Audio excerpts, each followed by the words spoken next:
नमस्कार दोस्तों। पिछले कुछ महीनों में पूरे देश में E20 पेट्रोल को लेकर जबरदस्त बहस छिड़ी हुई है। कोई कह रहा है कि इससे देश का भविष्य बदलेगा तो कोई दावा कर रहा है कि इससे आम लोगों को जेब पर अतिरिक्त बोझ पड़ेगा। कुछ वाहन मालिकों का कहना है कि उनकी गाड़ी पहले जितनी माइलेज नहीं दे पा रही है। वहीं सरकार का कहना है कि E20 भारत का तेल आयात पर निर्भरता कम करने और प्रदूषण घटाने की दिशा में एक बड़ा कदम है। क्या आखिरकार सच्चाई और कुछ है? क्या E20 वास्तव में पर्यावरण के लिए एक फायदेमंद है? क्या इससे आपकी बाइक या कार नुकसान हो सकता है? क्या माइलेज सच में कम हो सकता है? और सबसे बड़े सवाल ये है कि इस बदलाव से सबसे ज़्यादा फायदा किसे और ज़्यादा असर किस पर पड़ रहा है। आज की इस वीडियो में हम बिना किसी राजनीति, शोर शराब के और केवल तथ्य वैज्ञानिक जानकारी उपलब्ध रिपोर्ट के अनुसार E20 पेट्रोल की पूरी कहानी समझेंगे। तो वीडियो को आखिर तक जरूर देखिए, क्योंकि अंत में हम ये भी जानेंगे कि अगर आपके पास पुरानी गाड़ी है तो आपको क्या सावधानी रखनी चाहिए। तो सबसे पहले समझते हैं कि आखिर E20 होता क्या है। E20 का मतलब होता है एक ऐसा पेट्रोल जिससे लगभग 80% सामान्य पेट्रोल और 20% इथेनॉल मिलाया जाता है। यानी यह पूरा एक तरह नया ईंधन नहीं है, बल्कि पेट्रोल बायोफ्यूल का मिश्रण है। अब सवाल उठता है कि यह इथेनॉल आखिर क्या है। तो इथेनॉल एक प्रकार का एल्कोहल है जिसकी मात्रा जिसे गन्ना, मक्का, टूटे हुए चावल और अन्य कृषि उत्पादों से तैयार किया जा सकता है। यह एक रिन्यूएबल फ्यूल माना जाता है क्योंकि इसे बार बार उगाई जाने वाली फसलों से बनाया जा सकता है। इथेनॉल बनाने की प्रक्रिया में पौधों में मौजूद शर्करा या फर्मेंट किया जाता है। इसके बाद डिस्टिलेशन जैसी प्रक्रिया से उच्च शुद्धता वाला इथेनॉल तैयार किया जाता है। फ्यूल ग्रेड इथेनॉल को इस प्रकार तैयार किया जाता है कि उसका उपयोग वाहन के इंजन में सुरक्षित रूप से किया जा सके। तो फिर सरकार पेट्रोल में इथेनॉल क्यों मिला रही है? इसके पीछे तीन मुख्य प्रमुख कारण हैं। भारत अपनी जरूरत का बहुत बड़ा हिस्सा कच्चे तेल के रूप में विदेशी से खरीदता है। जब अंतर्राष्ट्रीय बाजार में कच्चे तेल की कीमत बढ़ती है तो उसका असर हमारे देश पर भी पड़ता है। अगर पेट्रोल का कुछ हिस्सा देश में बने इथेनॉल से पूरा किया जाए तो विदेशी तेल पर निर्भरता धीरे धीरे कम की जा सकती है। यही वजह है कि कई देशों में इथेनॉल ब्लेंडिंग पॉलिसी अपनाई है। इसका दूसरा कारण है पर्यावरण। इथेनॉल में ऑक्सीजन की मात्रा अधिक होती है। इस वजह से ईंधन का दहन अपेक्षाकृत बेहतर माना जाता है और कुछ प्रकार से उत्सर्जन में भी कमी देखने को मिल सकती है। हालांकि वास्तविक प्रभाव वाहन इंजन और उपयोग की स्थिति पर निर्भर करता है। तीसरा कारण किसानों की आय से जुड़ा हुआ है। जब इथेनॉल का उत्पादन बढ़ता है तो गन्ना, मक्का और अन्य कृषि उत्पादों की मांग भी बढ़ती है। सरकार का तर्क यह है कि इससे किसानों को अतिरिक्त बाजार मिलेगा और ग्रामीण अर्थव्यवस्था को भी मजबूत मिलेगी। इसी वजह से भारत में इथेनॉल ब्लेंडिंग प्रोग्राम कई वर्षों से चरणबद्ध तरीके से आगे बढ़ाया जा रहा है। पहले E5 था, फिर E10 हुआ। अब देश के कई हिस्सों में E20 की उपलब्धता तेजी से बढ़ाई जा रही है। लेकिन जैसे जैसे E20 का विस्तार हुआ वैसे वैसे सोशल मीडिया पर कई तरह के सवाल भी सामने आने लगे। कुछ लोगों ने दावा भी किया कि उनकी गाड़ी की माइलेज कम हो गई है। कुछ लोगों ने पुराने वाहनों की कंपेलेबिलिटी पर चिंता जताई है। और क्या ये दावा सही है या फिर केवल अफवाह है? इसी सवाल का जवाब हम अगले भाग में विस्तार से समझेंगे। तो अब सबसे बड़ा सवाल यह है कि क्या E20 पेट्रोल डालने से वास्तविक में गाड़ी की माइलेज कम हो जाती है? इस सवाल का जवाब है हाँ भी है और नहीं भी है। यह पूरी तरह से इस बात पर निर्भर करता है कि आपकी गाड़ी किस प्रकार के ईंधन के लिए डिजाइन की गई है। सबसे पहले समझते कि माइलेज कम होने की बात आखिर क्यों की जा रही है। इथेनॉल पर पेट्रोल दोनों ईंधन है और लेकिन दोनों की ऊर्जा क्षमता एक जैसी नहीं होती। 1 लीटर पेट्रोल में जितनी ऊर्जा होती है उतनी 1 लीटर इथेनॉल में नहीं होती। यही कारण है कि जब पेट्रोल में इथेनॉल की मात्रा बढ़ती है तो प्रति लीटर उपलब्ध कुल ऊर्जा थोड़ी कम हो जाती है। लेकिन इसका मतलब ये बिल्कुल भी नहीं है कि हर गाड़ी में 20 या 30% माइलेज गिर जाएगा। अगर वाहन का इंजन E20 के हिसाब से डिजाइन और ट्यून किया गया है तो माइलेज में अंतर बहुत सीमित हो सकता है। लेकिन यदि वाहन पुराना है तो और उसे केवल E10 या उससे कम ब्लेंडिंग के लिए बनाया गया है तो अंतर अधिक महसूस हो सकता है। यही वजह है कि अलग अलग लोगों ने अलग अलग अनुभव किया है। कुछ लोग कह रहे हैं कि उन्हें कोई फर्क नहीं पड़ता, जबकि कुछ वाहन मालिक दावा कर रहे हैं कि उनकी माइलेज पहले से कम हो गई है। दोनों अनुभव एक साथ नहीं हो सकते। दोनों अनुभव एक साथ सही हो सकते हैं क्योंकि हर वाहन की डिजाइन, इंजन तकनीकी और उपयोग की स्थिति पर निर्भर करता है। अब बात करते हैं कि सबसे बड़ी चिंता की, क्या E20 में इंजन खराब हो सकता है?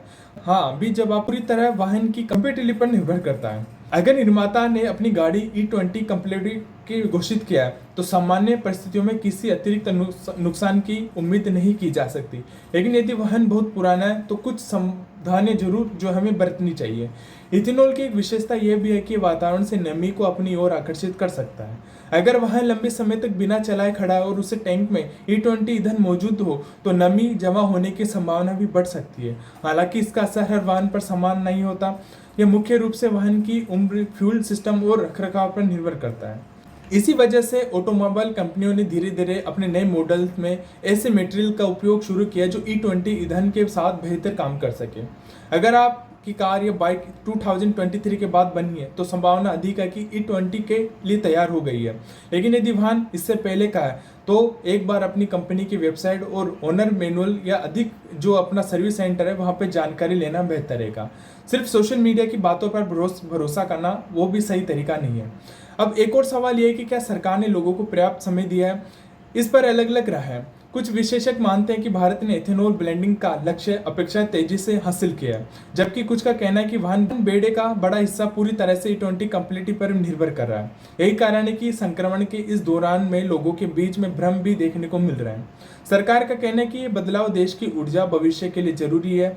वहीं कुछ वाहन मालिकों का कहना है कि जब तक अधिकांश गाड़ियां पूरी तरह तैयार नहीं हो तब तक लोगों के पास में विकल्प भी होना चाहिए। यानी बहस केवल E20 के पक्ष में या विपक्ष की नहीं है, बल्कि इस बात की है कि इसे लागू करने का तरीका कैसा होना चाहिए था। लेकिन कहानी यही खत्म नहीं होती। इस पूरे मुद्दे का एक आर्थिक पक्ष भी है। सरकार को इससे क्या फायदा होता है, देश की कितनी विदेशी तेल बचा सकते हैं, किसानों को वास्तव में कितना लाभ मिल सकता है, ये सब हम जो है आगे के पार्ट में समझते हैं। अब तक हमने ये समझा कि E20 क्या है, ये कैसे काम करता है और पुराने तथा नए वाहनों पर इसका क्या प्रभाव पड़ रहा है। तो कुछ परेशानियां महसूस हो रही है तो फिर सरकार इस नीतियों को अपनी इतनी तेजी से आगे क्यों बढ़ा रही है? इसका जवाब देश की अर्थव्यवस्था, ऊर्जा सुरक्षा और कृषि से जुड़ा हुआ है। भारत दुनिया के उन देशों में शामिल है जो अपनी जरूरत का अधिकांश कच्चा तेल विदेशी से खरीदता है। जब अंतर्राष्ट्रीय बाजार में कच्चे तेल की कीमत बढ़ती है या किसी शुद्ध प्रतिबंध या संकट की वजह से सप्लाई प्रभावित होती है तो इसका असर सीधा भारत के आयात बिल पर पड़ता है। यही कारण है कि सरकार लंबे समय से ऐसे विकल्प तलाश रही है जिससे पेट्रोलियम उत्पादों पर निर्भरता धीरे धीरे कम की जा सके। इथेनॉल ब्लेंडिंग उसी रणनीति का एक हिस्सा है। अब बात करते हैं किसानों की। सरकार का तर्क है कि इथेनॉल उद्योग से विस्तार में गन्ना, मक्का और उपयुक्त फसलों की मांग बढ़ेगी। इससे किसानों को अतिरिक्त। आपकी गाड़ी पुरानी है तो अब आपको क्या करना चाहिए? सबसे पहले और सबसे जरूरी बात, किसी भी वायरल वीडियो या सोशल मीडिया पोस्ट पर भरोसा करने से पहले अपनी गाड़ी का ओनर मैनुअल जरूर पढ़ें। E20 कंप्लीटी के अनुसार आपको स्पष्ट करना चाहिए कि कंपनी ने अपनी जो है पुष्टि किस हिसाब से सुरक्षित तरीका है। लेकिन दूसरी तरफ चुनौतियां भी है। देश में आज लाखों वाहन ऐसे हैं जो कई वर्ष पुराने हैं। सभी लोगों के पास में नई गाड़ियां खरीदने की क्षमता नहीं होती। अगर किसी नई नीति का असर सीधे आम उपभोक्ता पर पड़ता है तो उसके लिए पर्याप्त तैयारी, इस पर जानकारी, संक्रमण का उचित समय पर हमें जो है उतना ही जरूरी होता है। किसी भी बड़ी नीति का सफलता केवल उसके उद्देश्यों से तय नहीं होता, बल्कि इस बात से तय होता है कि उसे जमीन पर कैसे लागू किया गया, लोगों को कितनी जानकारी दी गई, उन्हें कितना समय मिला और उनकी वास्तविक समस्याओं का समाधान कितनी तेजी से किया गया। भारत आने वाले वर्षों में क्लीन एनर्जी की दिशा में तेजी से आगे बढ़ रहा है। इलेक्ट्रिक वाहन, CNG, green hydrogen, bio fuel और इथेनॉल, ये सभी भविष्य की ऊर्जा रणनीति का हिस्सा है। लेकिन हर नई तकनीक के साथ में एक संक्रमण काल भी आता है। उस दौरान सरकार, उद्योग और आम नागरिक तीनों की भूमिका महत्वपूर्ण होती है। अगर आपकी गाड़ी E20 कंपेटिबल है तो घबराने की जरूरत नहीं है। अगर आपकी गाड़ी पुरानी है तो सबसे पहले अपनी कंपनी की सलाह लें। किसी अफवाह या अधूरी जानकारी के आधार पर कोई बड़ा फैसला ले लें, क्योंकि हर वाहन की तकनीकी अलग होती है और एक ही अनुभव सभी पर लागू नहीं होता। आखिरकार यही कहा जा सकता है कि E20 ना तो कोई जादुई समाधान है और ना ही अपने आप में कोई बड़ी समस्या। यह एक ऐसी नीति है जिसके अपने फायदे भी और अपने कुछ व्यवहारिक चुनौतियां भी है। जरूरत इस बात की है कि भविष्य में इस बदलाव को वैज्ञानिक तथ्यों, पारदर्शी जानकारी और उपभोक्ताओं की सुविधाओं को ध्यान में रखते हुए इसे कैसे आगे बढ़ाया जा सकता है। अब आपकी क्या राय है? क्या आपने अपनी बाइक या कार में E20 पेट्रोल का इस्तेमाल किया है? अगर किया है तो आपका अनुभव कैसा रहा है? क्या आपको माइलेज में कोई बदलाव महसूस हुआ है या फिर आपके लिए कोई फर्क नहीं पड़ता?